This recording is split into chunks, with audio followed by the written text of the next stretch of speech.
Hey everyone. Taking a look at what we're trying to do today, we're going to turn this into a tire. And right now it's sort of like the tire shape, but there's nothing to it. The treads are flat, there's no real hubcap. I can't see what's going on. The only way that this is going to look good is when we add our textures to it.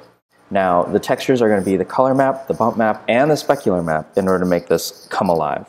The problem is, right now if I open up the UV editor, these textures are, or these UVs are terrible. They're not making good use of the space, and they're all crunched up. So this entire tread is in this little area, and all of these things are overlapping each other. So I'm going to close this for now. What I need to do first is to do a cylindrical mapping for the tread. Let's go ahead and grab these faces. Make sure that we only grab those two rows, and we're going to create a cylindrical map. Now if I open up my UV texture editor, I can see that it's not accurate. It doesn't look great.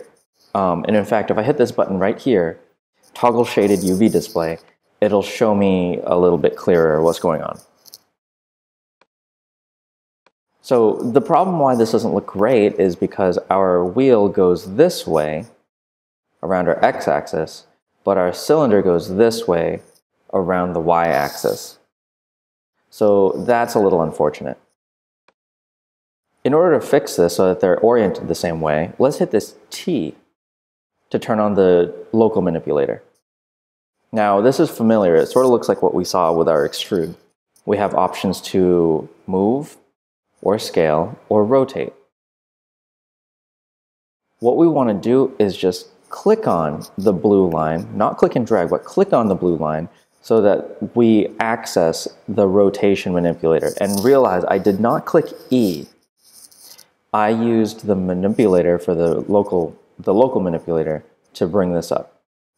So now what I need to do is to rotate this into position. I'll take this blue line and rotate this. And you'll see that as I do, this sort of cleans itself up. And in fact, if I look over in my channel box, I can see that this rotate Z value wants to be 90. And that looks good. If I right click in here, I can grab by the shell, and shells are just the whole object. I need this to fit within this UV square. So what I'll do is go to polygons, layout options. Just for now, I'm going to reset my settings. For this to work well, I'm going to layout objects per object, so it doesn't affect my other things I don't have selected. It's just going to affect this guy. And oddly enough, if you scroll down, it will have some layout rotations. Now, we in fact don't want to rotate this right now, so there you go. And let's just lay out. What it did is it scaled it down in proportion so that it fit perfectly within the square. Now, if we look at this, something that you'll notice that it looks a little funny. This only has one subdivision up to the edge, but this one has 4. We see that we have these other rings going around. And that's just because during the extrusion process, it didn't actually create the UVs properly. So I will go to a create UVs, or actually let me explain that again. I'm selecting both of these shells. Or if you'd like, you can just try to select these faces, but this is much easier. Select both the shells, create a planar map. The planar map is trying to map it as if it were a flat surface like this. And that will help us a lot more because it is generally flat, whereas this one is generally cylindrical. Problem now is that it doesn't quite fit onto the grid, or it overlaps right here is basically what I'm saying. So I'll use my scale tool with R, and Maya is really finicky here.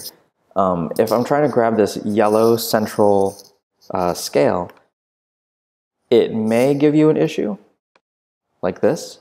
Just try to grab the very, very bottom left of that middle square. Scale it down a little, move it up so that it no longer overlaps. And at this point, we have a really wonderful set of UVs to deal with. See how this one is purple? It's just because it's overlapping with the one on the opposite side. It's okay in this circumstance because we do want them to have the same texture, so it's okay if they overlap and share the same space. So now, go into object mode, and just make sure that you take a UV snapshot. Make sure you know where it's being saved, and give it a unique name, like tire UV. Remember that we want this image to be a PNG. Remember that we want this to be large enough for our textures. So 2048 will be wonderful. Save it, open it up in Photoshop, and make a color texture, a bump texture, and a specular texture. Good luck.